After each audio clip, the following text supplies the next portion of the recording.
दोस्तों चलिए आज की वीडियो शुरू करते हैं। दोस्तों वीडियो शुरू करने से पहले मैं आपको एक बात बता दूं कि आपने अभी तक हमारे इस चैनल को सब्सक्राइब नहीं किया हो तो नीचे पर आपको ग्रेट बटन में सब्सक्राइब करके लिखा रहा होगा, इसके पर क्लिक कर लीजिए और साइड में नोटिफिकेशन बेल भी आएगा, उसको भी क्लिक कर लें ताकि आपको मिल सके हमारे अगले वीडियो की नोटिफिकेशन सबसे पहले और आप कुछ नया नया सीख सके।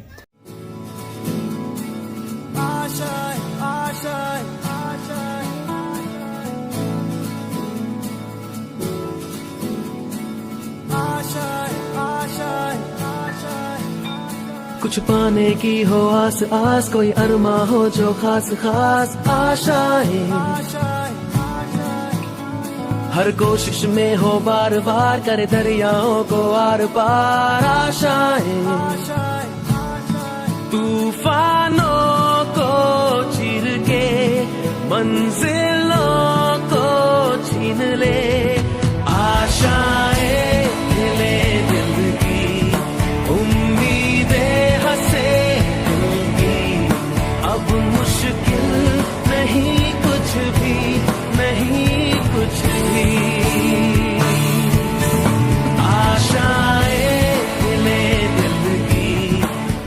હવે જીવશાસ્ત્રીય સંગ્રહ સ્થાનોમાં સામાન્ય રીતે શાળા અને કોલેજ શૈક્ષણિક સંસ્થાઓમાં સ્થાપવામાં આવે છે। બરોબર છે। આ મ્યુઝિયમ ક્યાં સ્થાપવામાં આવે તો કે શાળાઓ અને કોલેજ। મ્યુઝિયમ છે ક્યાં સ્થાપવામાં આવે છે તો કે જે શાળાઓ છે, કોલેજ છે જેવી શૈક્ષણિક સંસ્થાઓમાં સ્થાપવામાં આવે છે, જેવી शैक्षणिक संस्थाओं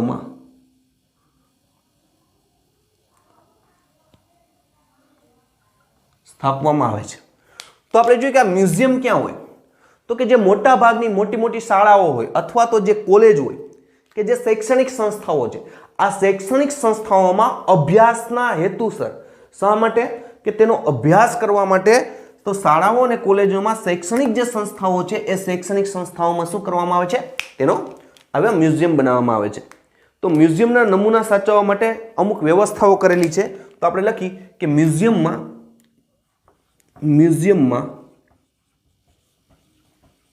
નમૂનાઓ સાચવવા માટે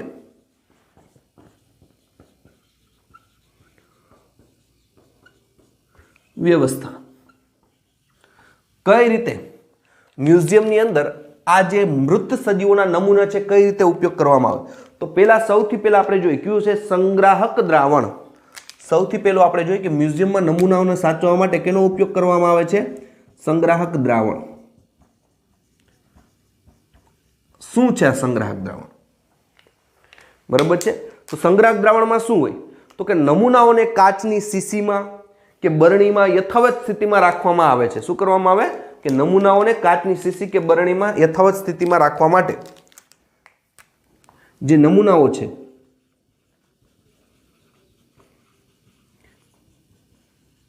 તેને કાચની શીશીમાં કે બરણીમાં યથાવત જેવા છે તેવી જ સ્થિતિમાં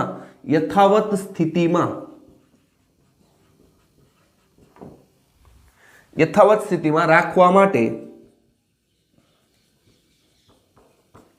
तो आ नमूनाओ छे ने शुं करवामां आवे के जे नमूना छे तेने काचनी शीशीमां अथवा तो बरણીमां यथावत स्थिति में राखवा माटे संग्राहक द्रावणनो उपयोग करीने साचववामां आवे छे। यथावत स्थिति में राखवा माटे संग्राहक द्रावणनो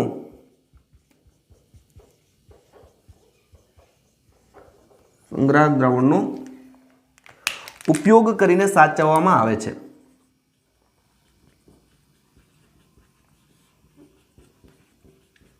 ने साचववामां आवे छे। तो शुं करवामां आवे के जे नमूनाओ छे तेने काचनी शीशीमां के बरણીमां રાખવામાં તેને સંગ્રાહક દ્રાવણનો ઉપયોગ કરવામાં આવે। અને આયા વિદ્યાર્થી મિત્રો જોઈએ કે જે આ સંગ્રાહક દ્રાવણ છે એ સંગ્રાહક દ્રાવણ તરીકે કેનો ઉપયોગ થાય તો કે જે સંગ્રાહક દ્રાવણ છે તેના માટે જે ફોર્મેલિનનું દ્રાવણનો ઉપયોગ થાય છે।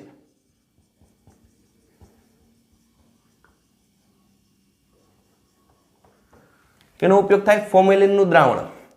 આ ફોર્મેલિનના દ્રાવણની અંદર આને રાખવામાં આવે છે। એક્ઝામ્પલ તરીકે લો વિદ્યાર્થી મિત્રો, તો આપણી જે પ્રેક્ટિકલ લેબ હોય, આપણી શું આવેલી હોય સંસ્થાની અંદર આપણી જે પ્રેક્ટિકલ લેબ હોય એ પ્રેક્ટિકલની લેબની અંદર તમે જુઓ તો ઘણીવાર દેડકા છે પાણીની અંદર ડૂબેલા હોય એમ રાખી દેવામાં આવે, બરાબર છે. અથવા તો કોઈ સજીવ છે અને શું કરવામાં આવે તો કોઈ પાણી હોય એક સીસી જેવી રચના હોય આપણી લેબોરેટરીમાં છે જ, બરાબર છે, આપણી લેબમાં છે જ. એ લેબમાં તમે જઈને જોઈ શકશો જ્યારે આપણે સ્કૂલ ચાલુ થશે સ્ટાર્ટ થશે ત્યારે એવું હશે તો આપણે એક્ઝામ્પલ તરીકે લેશું.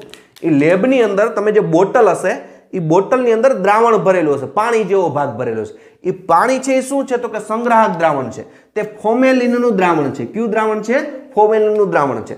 અને એ દ્રાવણની અંદર તમે જે સજીવ નાખશો એ યથાવત સ્થિતિમાં જેવું છે એવું જ ફોર્મેલિનના દ્રાવણની અંદર જે સજીવ જેવો છે તેવી જ સ્થિતિમાં તમને એમાં મૃત અવસ્થામાં જોવા મળશે.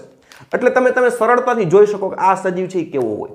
એવી રીતે વનસ્પતિને પણ ફોર્મેલિનના દ્રાવણમાં નાખી દેવાય, જેથી શું થાય લાંબા સમય સુધી જે સ્થિતિમાં હોય એ સ્થિતિમાં જ એનો સરળતાથી તમે શું કરી શકો છો, એનો અભ્યાસ કરી શકો. તો આ અભ્યાસ માટે આ વસ્તુ જરૂરી છે.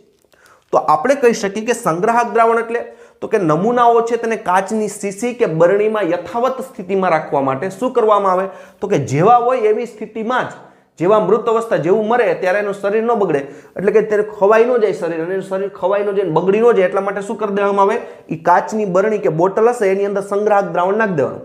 આપણી લેબોરેટરીની અંદર છે તમે જોઈ શકશો. તો આપણે જે ફોર્મેલિનનું દ્રાવણ નાખી દેશું એમાં અને પછી જે સજીવ નાખશું જેવો હશે તેવો જ જોશે. એટલે આપણે એનો અભ્યાસ કરી શકીએ તેનો આકાર કેવો છે, તેનો રંગ કેવો છે, એ દેખાવમાં કેવો છે. તો આ રીતના સંગ્રાહક દ્રાવણનો ઉપયોગ કરવામાં આવે છે. બીજું તો કે કિટ બોક્સનો ઉપયોગ કરવામાં આવે. કીટક બોક્સ આપણે કહીએ ને, શું કહીએ છીએ? કીટક બોક્સ. કીટક બોક્સ. કીટક બોક્સમાં શું હોય તો કાંઈ ન હોય, કીટકોને પકડીને મારીને પિન લગાડીને કીટ બોક્સમાં લગાડવામાં આવે. કીટકોને મારીને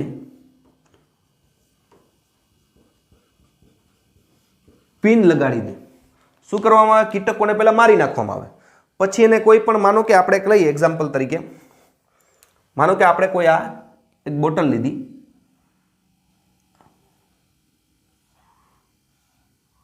આ ઉપરથી આ રીતના પેક છે, હવે આપણે બોટલ લીધી ઉપરથી બંધ છે, બરાબર છે. હવે માનો કે આમાં કોઈ એક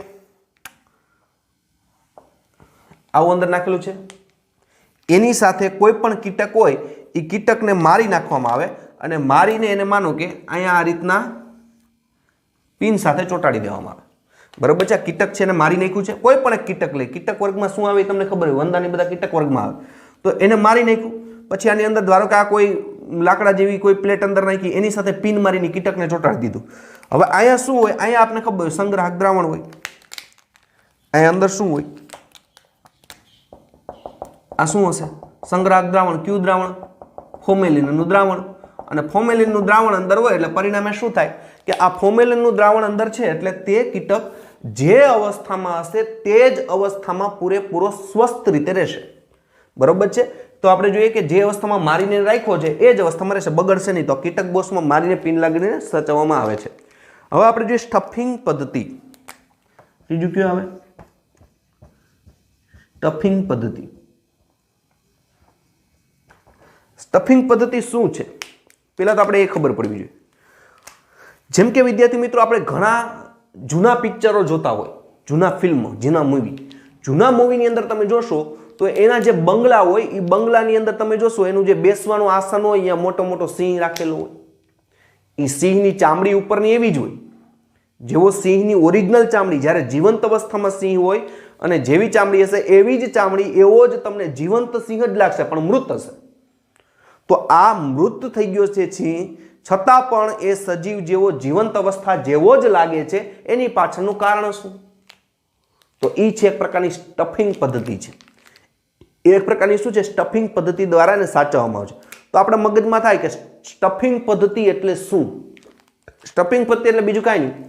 માનો કે કોઈ મોટા વર્ગનું પક્ષી છે, આપણે એક્ઝામ્પલ તરીકે લઈએ, માનો કે કોઈ બાજ છે અથવા તો માનો કે સિંહ છે કે કોઈ વાઘ છે, મોટા કદનું આપણે પ્રાણી લઈએ.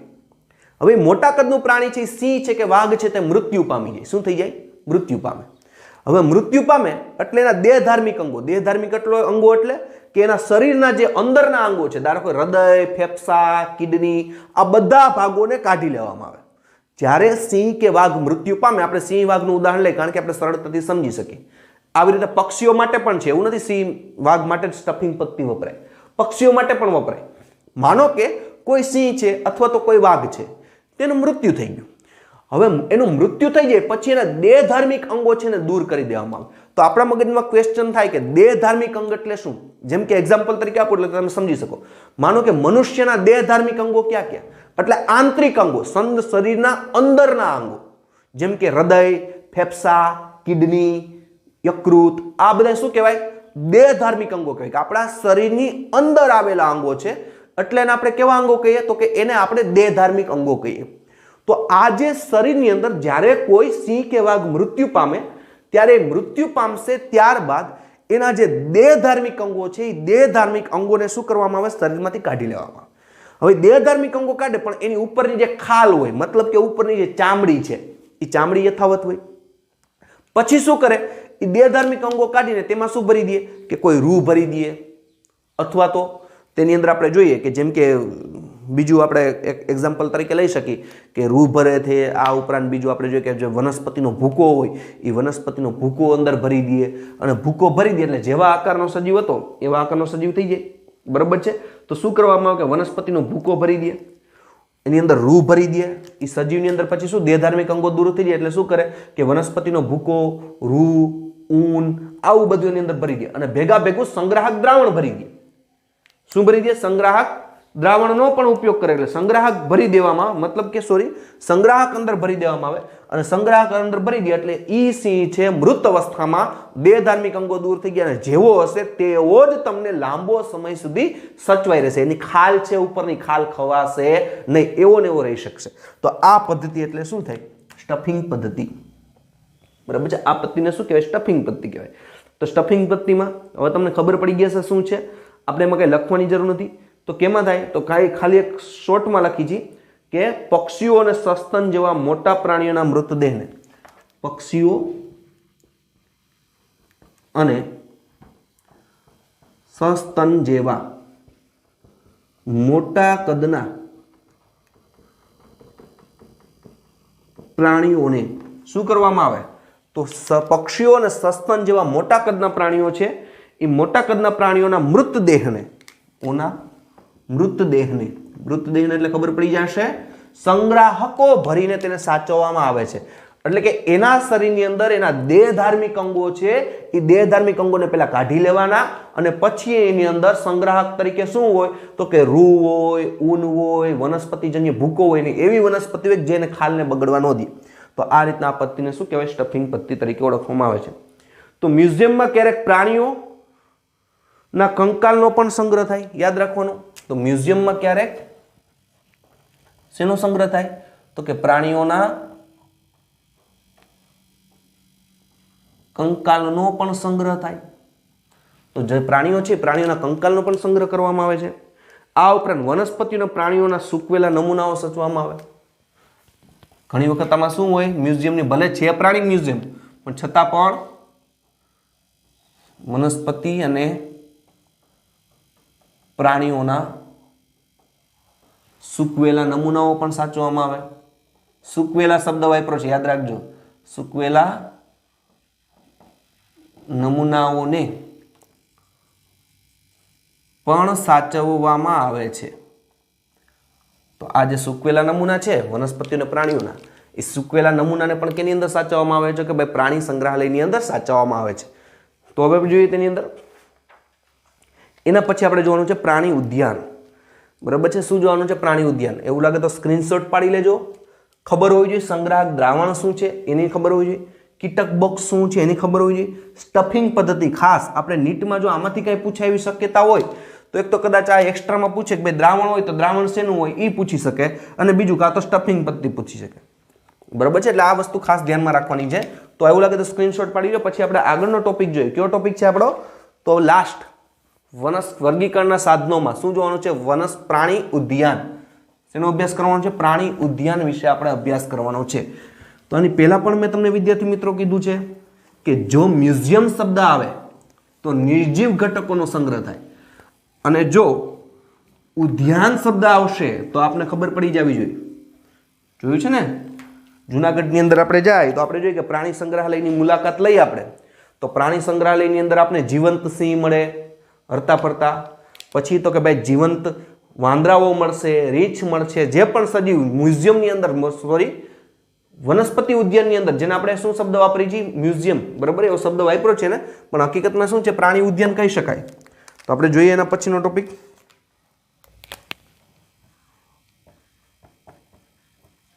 પ્રાણી ઉદ્યાન. તો પ્રાણી ઉદ્યાન શબ્દ છે તમને ખબર પડી જાય શું હોય. તો પહેલા તો આપણે પ્રાણી ઉદ્યાનની વ્યાખ્યા જોઈએ. પ્રાણી ઉદ્યાન કેને કહેવામાં આવે એ સમજવું જરૂરી છે. પ્રાણી ઉદ્યાન કહેવામાં કોને આવે?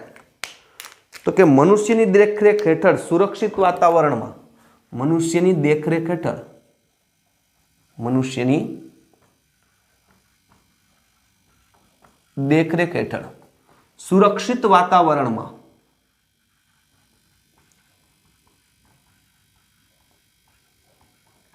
મનુષ્યની દેખરેખ હેઠળ એકદમ સુરક્ષિત વાતાવરણમાં જંગલી પ્રાણીઓને રાખવામાં આવતા સ્થાનોને, જંગલી પ્રાણીઓને રાખવામાં આવતા સ્થાનોને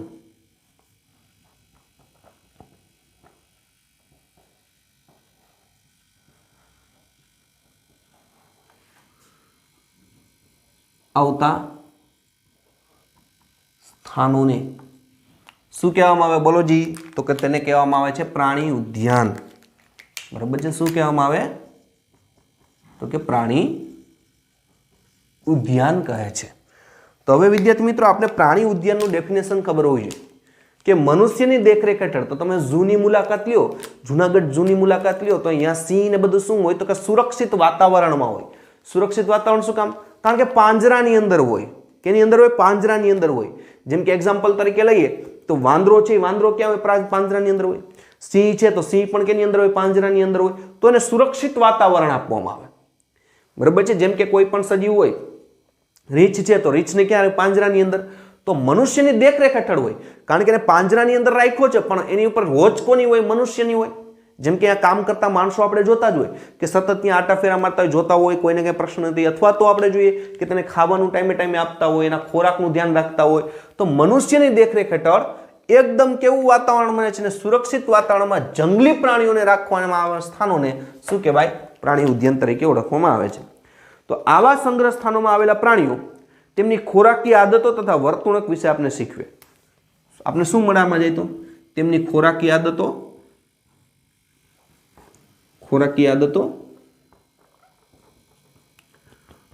અને વર્તણૂક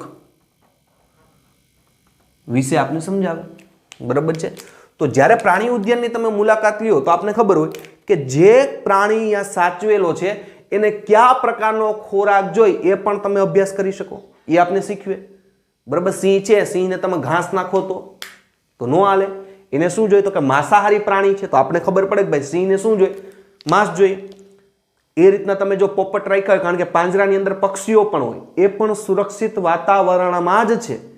તો હવે પક્ષીઓને રાખ્યા હોય, જેમ કે પોપટને રાખ્યો હોય, તો પોપટ છે તો પોપટ માટે શું હોય? તો કે ભાઈ એને મરચા નાખતા હોય, આપણે બધા જોયું, તો આપણે એને ખોરાકની આદતથી આપણે ટેવાણા કે નહીં? આપણે ખબર પડી કે નહીં કે એને ખોરાકમાં શું હાલે? તો કે ભાઈ મરચા જોઈએ ને.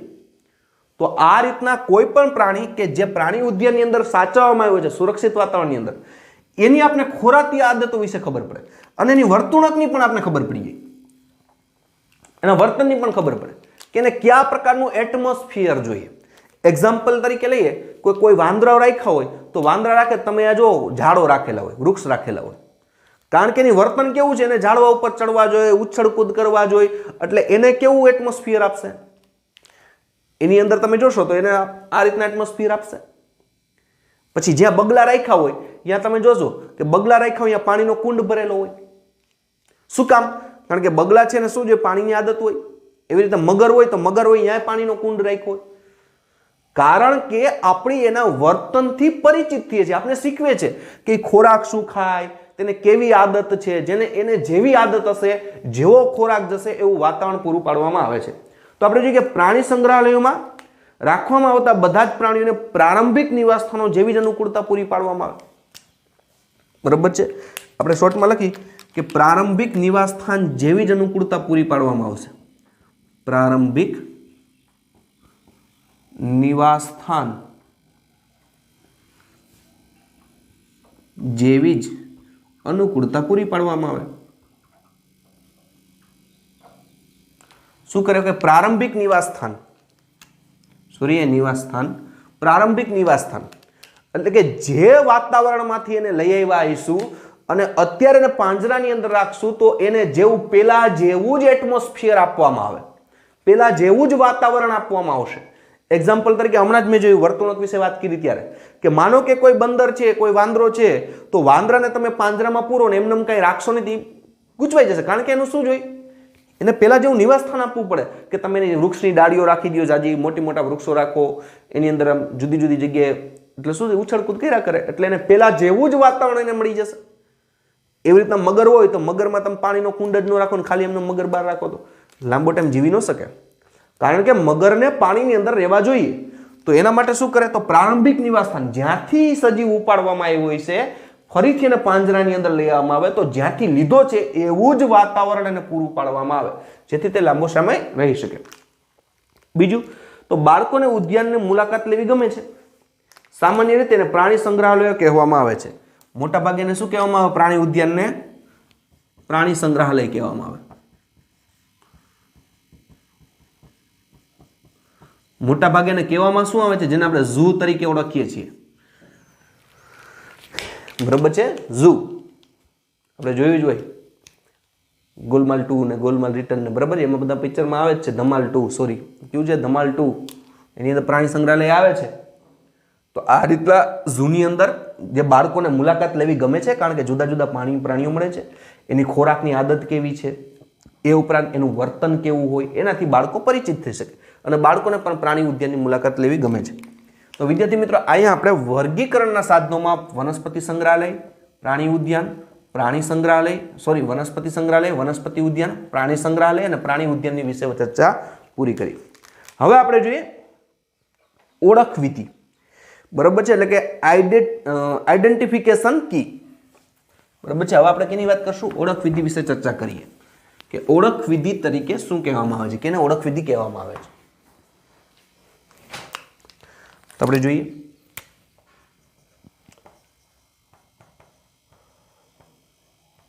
ઓળખ વિધિ. બરાબર છે, આઈડેન્ટિફિકેશન કી. તો ઓળખ વિધિ, તો ઓળખ વિધિ છે, તો ઓળખ વિધિ માટે શું મુખ્ય આધાર હોય કે કોઈ પણ વનસ્પતિ હોય અને કોઈ પણ પ્રાણી હોય એની ઓળખ વિધિ આપણે તેની સમાનતા અને ભિન્નતાના આધારે કરીએ છીએ. સમાનતા અને ભિન્નતાના આધારે. એક્ઝામ્પલ તરીકે લઈએ કે આપણે ઓળખ વિધિ કરવી છે સિંહ અને વાઘ. તો સિંહ અને વાઘ આ આપણે ઓળખ વિધિ એટલે મેં તમને કીધું આપણી સમક્ષ જે ચિત્ર ઊભું થઈ જાય, કોઈ પણ સજીવનું નામ લઈએ ત્યારે આપણી સમક્ષ જે ચિત્ર ઊભું થાય છે એ ચિત્ર એટલે બીજું કાંઈ નહીં, એ ઓળખ વિધિ, આઈડેન્ટિફિકેશન. બરાબર, જેમ કે આપણે સ્કૂલની અંદર ભણતા હોય તો આપણે એમ કે ભાઈ ભટ્ટ સર એટલે આપણે એનો ચહેરો આપણી સમક્ષ ઊભો થઈ જાય કે આ એટલે ભટ્ટ સર.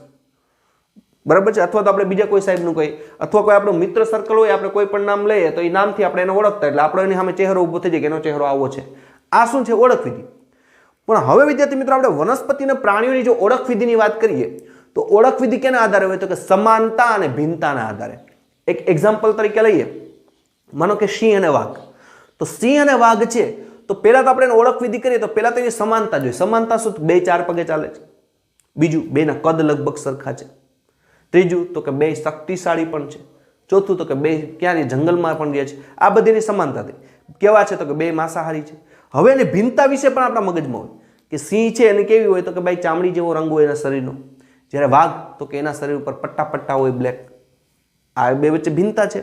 બીજું તો કે ભાઈ સિંહ છે એ વધુ શક્તિશાળી છે, વાઘ છે કેવો છે, સિંહ કરતાં ઓછો શક્તિશાળી. શક્તિશાળી તો બને છે પણ એના કરતાં કેવો છે, ઓછો છે. પછી સિંહ છે ને શું હોય, તો કે કેસવાળી હોય, તો કે ભાઈ વાઘને કેસવાળી ન હોય. તો કોઈ પણ સજીવની ઓળખ વિધિ છે કેના આધારે હોય, તો કે ઓળખ વિધિ છે કેના આધારે હોય, આપણે કહી શકીએ કે સમાનતા અને ભિન્નતાના આધારે. બરાબર, તો આપણે કહી શકીએ કે કોઈ પણ સજીવની ઓળખ વિધિ બે વસ્તુ પર ડિપેન્ડ કરે. કઈ કઈ? એક ઈ સજીવ વચ્ચે સમાનતા શું છે અને બીજું એની વચ્ચે અસમાનતા શું છે. આ બે બિંદુઓથી વિચારી ત્યારે આપણે કોઈ પણ સજીવની ઓળખ વિધિ પ્રાપ્ત થાય. સમાનતા અને અસમાનતાઓના આધારે આપણે શું કરીએ છીએ? તેની ઓળખ વિધિ કરીએ છીએ. બીજું તો બીજા બંધારણીય આધારો પણ લેવામાં આવે. બીજા બંધારણીય આધારો પણ લેવામાં આવે, માત્ર આજ નહીં. બીજા બંધારણીય આધારો પણ લેવામાં આવે. તો બીજા બંધારણીય આધારો ક્યાં? તો આપણે એક્ઝામ્પલ તરીકે લઈએ, એક શબ્દ છે યુગ્મક. યુગ્મક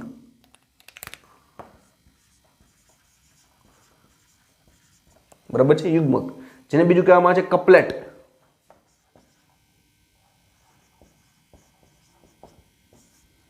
બીજું આપણે શું કહીએ છીએ? કપલેટ તરીકે ઓળખીએ છીએ. બરાબર છે. તો કપલેટ અથવા યુગ્મક શું છે આપણે જોઈએ કે ઓળખ વિધિ સામાન્ય રીતે જોડમાં રહેલા વિરોધાભાસી લક્ષણોને આધારે આપવામાં આવે છે. કે ઓળખ વિધિ કઈ રીતે? તો કે ઓળખ વિધિ સામાન્ય રીતે ઓળખ વિધિ કઈ રીતે આપવામાં આવે? તો ઓળખ વિધિ છે સામાન્ય રીતે જોડમાં રહેલા વિરોધાભાસી લક્ષણોને આધારે આપવામાં આવે. જોડમાં રહેલા વિરોધાભાસી લક્ષણોને આધારે આપવામાં આવે. તો આપણે જોઈએ કે ઓળખ વિધિ છે એ કઈ રીતે હોય? તો ઓળખ વિધિ છે જોડમાં આવેલા, જોડ એટલે યુગ્મક, જોડ એટલે શું કહેવાય? યુગ્મક. જોડમાં આવેલા પણ કેવા? વિરોધાભાસી લક્ષણોને આધારે આપવામાં આવે છે. આધારે આપવામાં આવે, આધારે આપવામાં આવે તેને શું કહેવામાં આવે છે? તો તેને યુગ્મક, તેને યુગ્મક કે કપલેટ કહે છે. એ કપલેટ નથી લખતો હવે, બરાબર છે, આપણે ખબર હોવી જોઈએ. યુગ્મક કે કપલેટ કહે.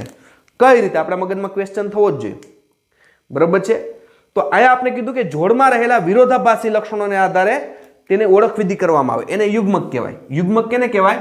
કે એની ઓળખ વિધિ કઈ રીતે કરવામાં આવે? તો કે જોડમાં આવેલા સજીવ છે તેના વિરોધાભાસી લક્ષણને આધારે. જેમ કે આપણે એક્ઝામ્પલ લઈએ, જે આયકર આપણે પદ્ધતિ આપી છે વનસ્પતિ માટે, તો આપણે વનસ્પતિ માટે લઈએ તો વનસ્પતિમાં બે પ્રકારની. કઈ? એક અપુષ્પી વનસ્પતિ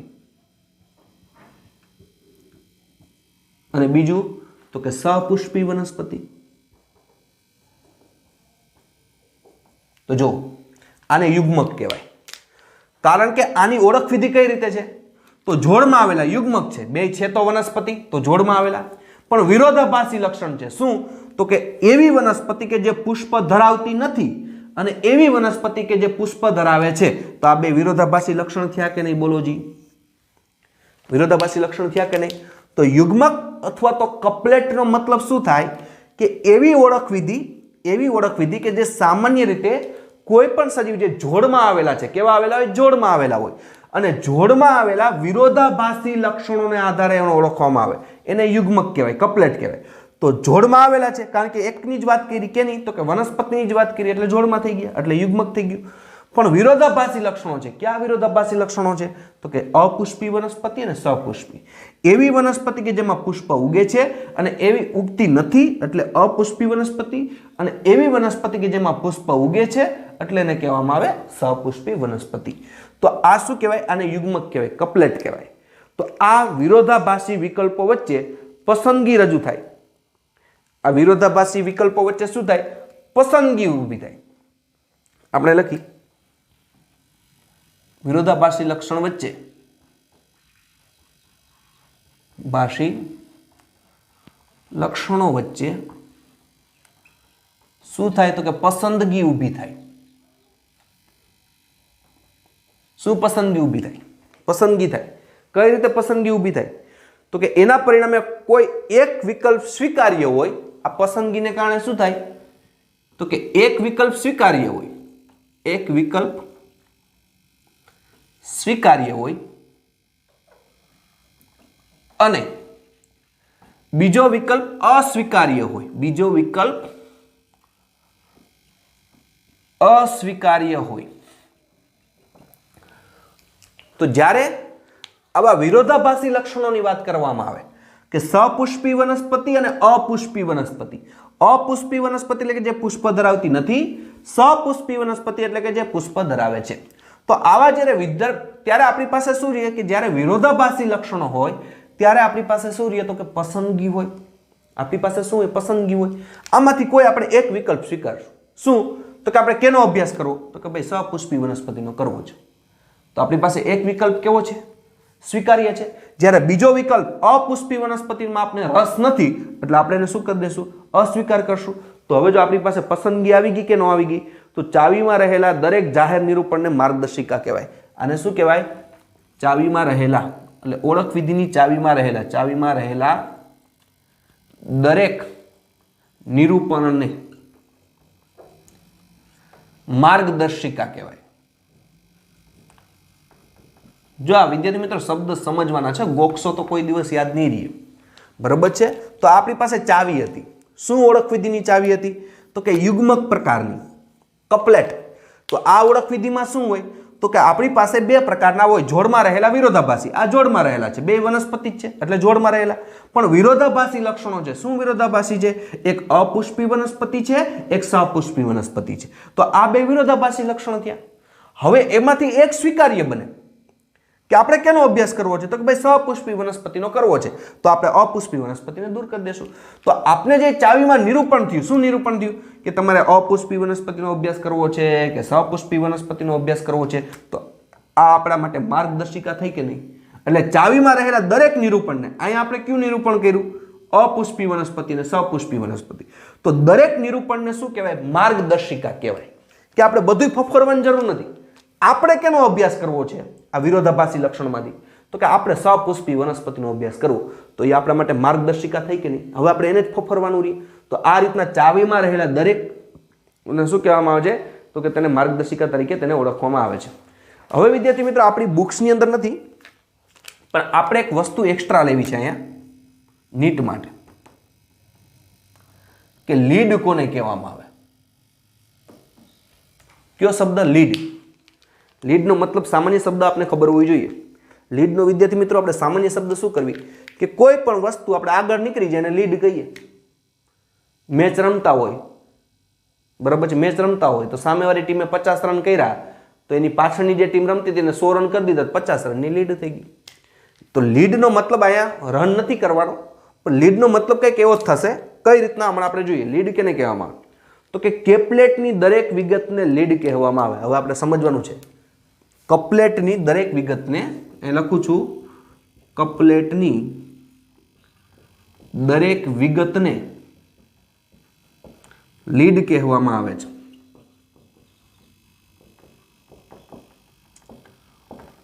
તો કપલેટની દરેક વિગત એટલે કઈ હતી? કપલેટ એટલે કે જેમાં આ આપણું કપલેટ હતું. શું છે? કે યુગ્મક છે, વિરોધાભાસી લક્ષણ છે એટલે આ કપલેટ થયું. કપલેટની દરેક વિગતને લીડ કહેવાય. એક્ઝામ્પલ તરીકે લઈએ તો જો સુપુષ્પી વનસ્પતિ આપણે પસંદ કરી, સપુષ્પી વનસ્પતિ પસંદ કરી, એટલે જે વનસ્પતિ પુષ્પ ધરાવે તેનો અભ્યાસ કરવો હોય તો હવે એમાં પણ વિભાગ પડે. જેમ કે આવૃત બીજધારી, અનાવૃત બીજધારી,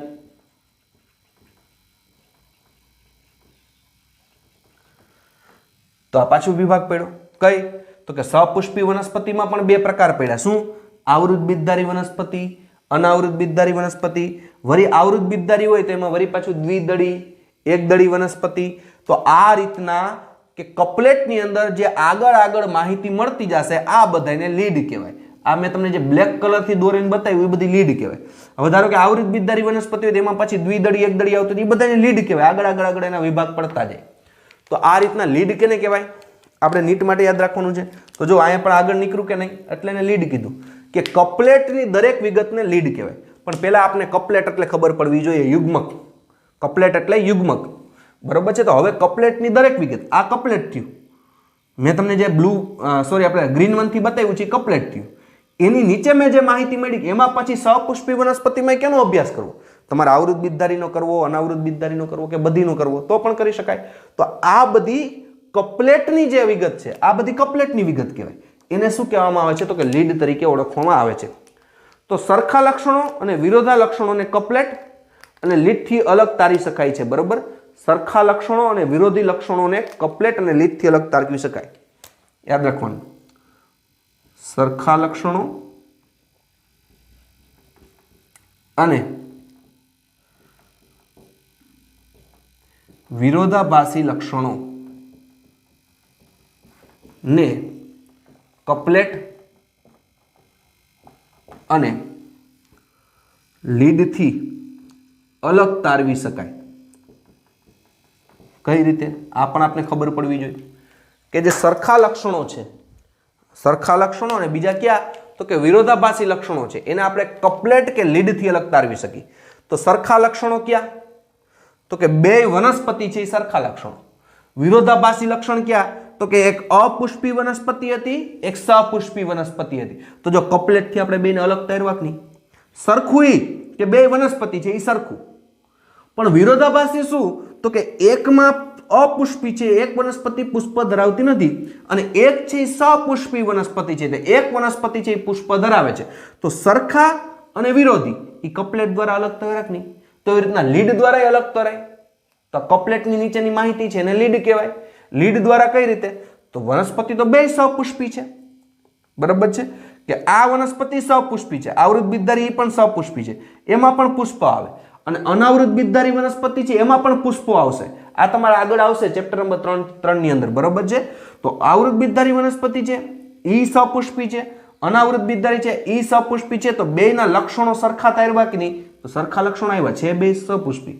પણ એક વનસ્પતિ એવી છે કે જેના બીજ છે એ આવરણથી ઘેરાયેલા હોય. માનો કે કોઈ બીજ છે, આપણે બે બીજ દોરી, આ બે બીજ છે, એક બીજ છે એ આવૃત બીજધારી વનસ્પતિનું છે, તો એના ફરતે આવરણ આવેલું હોય એટલે આવૃત બીજધારી, અને અનાવૃત બીજધારી એટલે એના બીજના ફરતે કોઈ આવરણ ન હોય એટલે અનાવૃત બીજધારી. તો જો આ બે એમાં વિરોધ થયો પાછો. શું? તો કપલેટ દ્વારા પણ સરખા અને વિરોધી લક્ષણ તારવી શકો, અને કપલેટમાંથી જે લીડ નીકળતી હશે એ લીડમાં પણ તમે સરખા લક્ષણો અને વિરોધાભાસી લક્ષણો તારવી શકો. તો આ બેમાં સરખું શું? આવૃત બીજધારી અને અનાવૃત બીજ, કે બે સપુષ્પી વનસ્પતિ છે એ સરખું, પણ વિરોધાભાસી પણ લક્ષણ છે. શું? તો કે એક બીજ છે એ શું છે? આવરણથી આવૃત છે એટલે આવૃત બીજધારી, અને એક છે એ બીજ છે આવરણથી આવૃત હોતા નથી, તો એવી વનસ્પતિને અનાવૃત બીજધારી કહેવામાં આવે છે. તો આ રીતના જેમ કે ચાવીમાં રહેલા દરેક નિરૂપણને માર્ગદર્શિકા કહેવાય. ચાવીમાં રહેલા દરેક નિરૂપણ આની માર્ગદર્શિકા કહેવાય. હવે તમારે કેનો અભ્યાસ કરવો, અનાવૃતનો કે આવૃતનો? તો આ માર્ગદર્શિકા થઈ ગઈ. તો દરેક નિરૂપણને માર્ગદર્શિકા કહેવાય. તો વર્ગીકરણની કક્ષાઓમાં કુળ, પ્રજાતિ, ઓળખ વિધિના હેતુ માટે તેને અલગ કરવામાં આવે છે. વર્ગીકરણને શું કરવામાં આવે? તેના કુળ, પ્રજાતિ, જાતિ, ઓળખ વિધિ માટે તેને અલગ વર્ગીકરણની ચાવીમાં મેળવવામાં આવે છે. તો પ્રકૃતિમાં ચાવીઓ સામાન્ય રીતે વિશ્લેષણાત્મક હોય છે, બરાબર છે. ચાવીઓ કેવી હોય? વિશ્લેષણાત્મક. આ વિશ્લેષણ થઈ ગયું કે નહીં? સપુષ્પી વનસ્પતિ, તો સપુષ્પી વનસ્પતિમાં બે પ્રકાર, આવૃત બીજધારી, અનાવૃત બીજધારી. વળી પાછા આવૃત બીજધારીમાં પાછું આવે દ્વિદળી, એકદળી. તો આ રીતના શું હોય છે? સપુષ્પી પ્રકૃતિમાં વિશ્લેષણાત્મક હોય છે. હવે વનસ્પતિના નોંધનીય વર્ણોની કરવાની પદ્ધતિ, બરાબર છે, બરાબર છે. વનસ્પતિના નોંધનીય કરવાની, વનસ્પતિના આપણે જોઈએ પ્રકાર, એ પહેલા હું તને સ્ક્રીનશોટ પાડી લો જેથી આગળ આપણે સમજવામાં સરળતા રહીએ. હવે આપણે જોઈએ વનસ્પતિમાં નોંધનીય વર્ણન કરવાની પદ્ધતિ.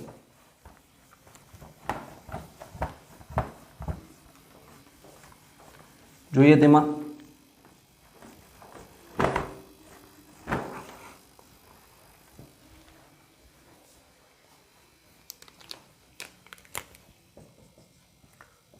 વનસ્પતિમાં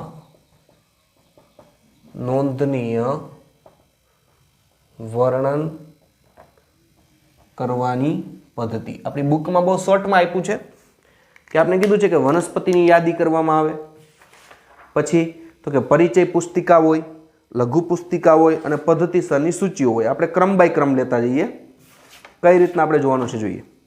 તો વનસ્પતિમાં નોંધનીય વર્ગીકરણ કઈ હોય? તો કે પેલું તો વનસ્પતિઓની યાદી.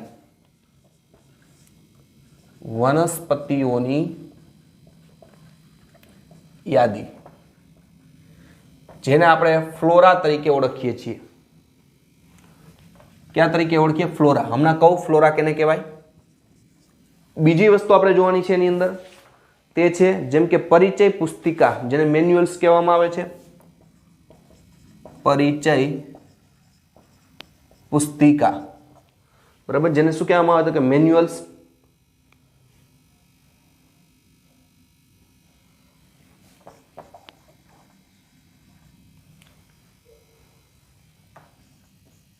મેન્યુઅલ્સ તરીકે આપણે એને ઓળખીએ છીએ. ત્રીજી વસ્તુ છે પરિચય પુસ્તિકા પછી તો કે લઘુ પુસ્તિકાઓ.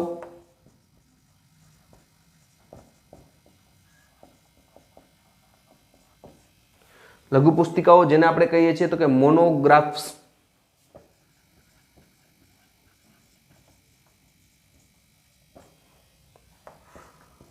અને ચોથી વસ્તુ આપણે જોઈએ તો કે પદ્ધતિસરની સૂચિઓ.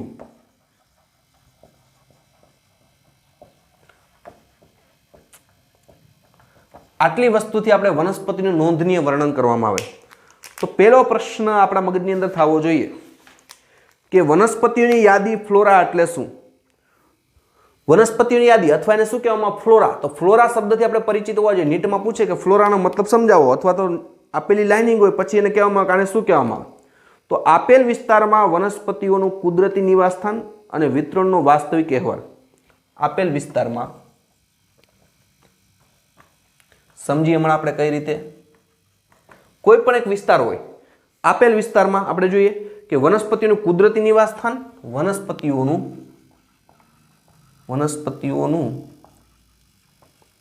કુદરતી નિવાસસ્થાન બરાબર છે એનું જે કુદરતી નિવાસસ્થાન છે અને વિતરણનો વાસ્તવિક અહેવાલ ધરાવે છે અને વિતરણનો વાસ્તવિક અહેવાલ ધરાવે.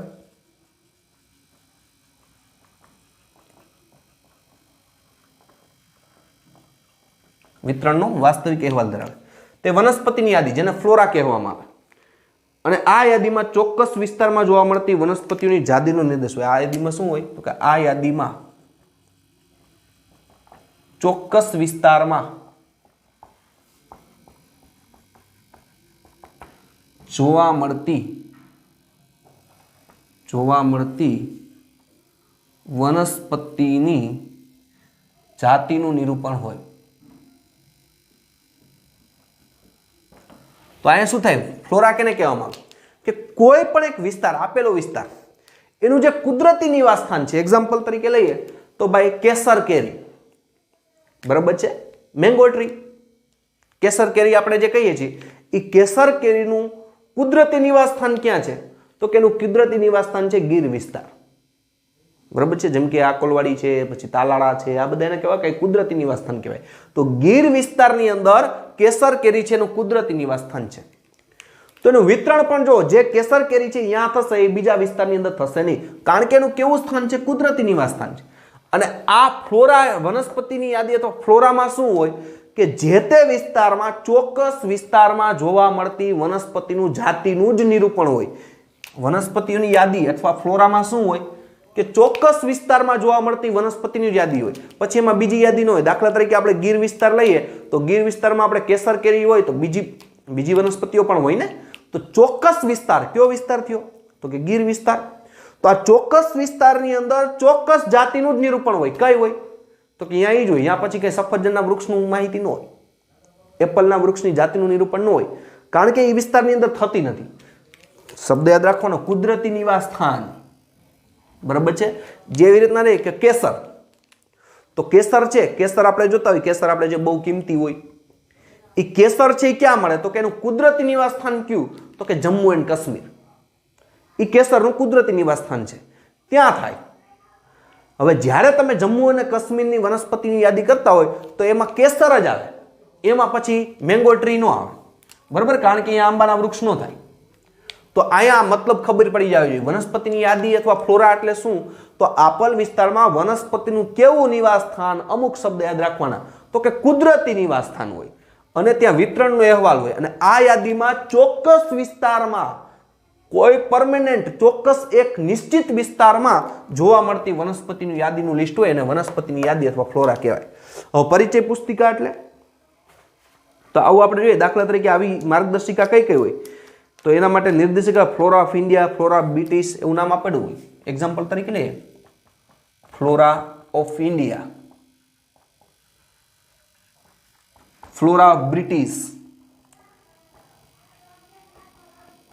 તમે કોઈ પણ લઈ શકો ચોક્કસ વિસ્તાર એટલે તમને ખબર હોવી જોઈએ. મેં તો તમને એક ગીરનું ઉદાહરણ આપ્યું કાશ્મીરનું ઉદાહરણ આપ્યું એવી રીતે ચોક્કસ વિસ્તાર તમારે નક્કી કરવાનો હોય કે હાલો ઇન્ડિયા તો ઇન્ડિયાની અંદર જેટલી વનસ્પતિની જાતિ હોય એની જ યાદી હોય તો એને ફ્લોરા ઓફ ઇન્ડિયા તો બ્રિટિશ દેશમાં જેટલી પણ વનસ્પતિ યાદી જોવા મળે એમાં જ આવે. પછી ઇન્ડિયામાં ઉગતી વનસ્પતિનું લિસ્ટ ત્યાં ન હોય તો એને શું કહેવાય? નિરૂપણ, જાતિનું નિરૂપણ હોય, પણ કેવી? ચોક્કસ વિસ્તારની.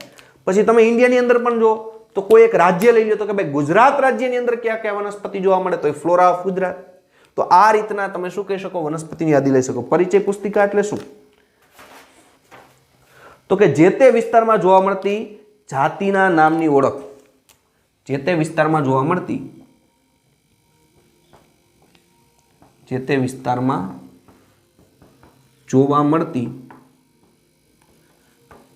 જાતિના નામની ઓળખ. જે તે વિસ્તારમાં જોવા મળે ખાલી જાતિઓના નામની યાદ હોય, બરાબર છે? એને શું કહેવાય? પરિચય પુસ્તિકા કહેવાય. જે તે વિસ્તારમાં આ વસ્તુ મેં જ્યાં અંડરલાઈન કરી ધ્યાન રાખવાનું, જાતિઓના નામની શું હોય? ઓળખ હોય. લઘુ પુસ્તિકાની અંદર શેનો સમાવેશ થાય? કોઈ પણ એક વર્ગકની માહિતી હોય. આ એક પૂછાઈ ગયેલું છે, ધ્યાન રાખજો. કોઈ પણ એક વર્ગકની માહિતી હોય, આખા વર્ગકની માહિતી હોય. વર્ગક એટલે ખબર પડી જવી જોઈએ. વર્ગક કેને કહેવાય? તો આપણે જ્યારે વર્ગીકરણ જોતા હતા એમાં જાતિ, તો કે પ્રજાતિ, પછી કુળ, પછી ગોત્ર. તો માનો કે કોઈ એક કુળ અથવા કોઈ એક પ્રજાતિ લઈ લો, જેમ કે પેન્થેરા. તો પેન્થેરા પ્રજાતિ થઈ તો પ્રજાતિ એટલે એક વર્ગક થયો કે નહીં? પ્રજાતિ શું થયું? એક વર્ગક થયું. તો પેન્થેરા પ્રજાતિમાં જેટલું આવતું એનો બધાનો અભ્યાસ. આ એક લઘુ પુસ્તિકા થઈ ગઈ. અને આ નીટ 2018માં પૂછાઈ ગયેલો છે, ધ્યાન રાખજો, બરાબર છે? 2018ની સાલમાં નીટમાં પ્રશ્ન પૂછાઈ ગયેલો છે. શું? તો કે લઘુ પુસ્તિકા એટલે શું? તો કે કોઈ પણ એક વર્ગક આખાની માહિતી હોય, એક આખો વર્ગક. માનો કે તમે કોઈ કુળ લ્યો છો તો કયું કુળ લ્યો? કોઈ પણ એક કુળ લઈ લેવાનું.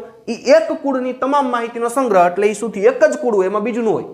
એના કરતાં હું તમને પ્રજાતિનું ઉદાહરણ આપું એટલે તમે સમજી શકો. જેમ કે પેન્થેરા.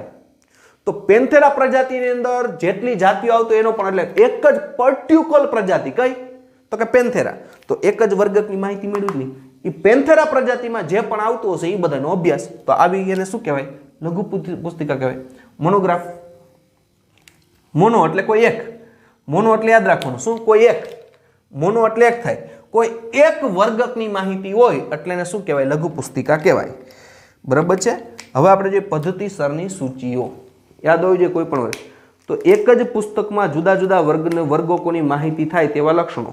એક જ પુસ્તિકામાં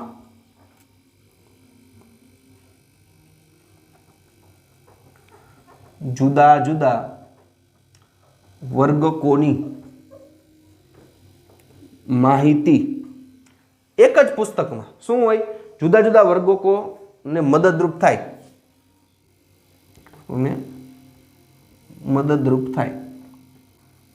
જુદા જુદા વર્ગોને મદદરૂપ થાય તેવા લક્ષણો. તો આને શું કહેવામાં આવે? તો કે એને કહેવામાં આવે પરિચય પદ્ધતિસરની સૂચિઓ.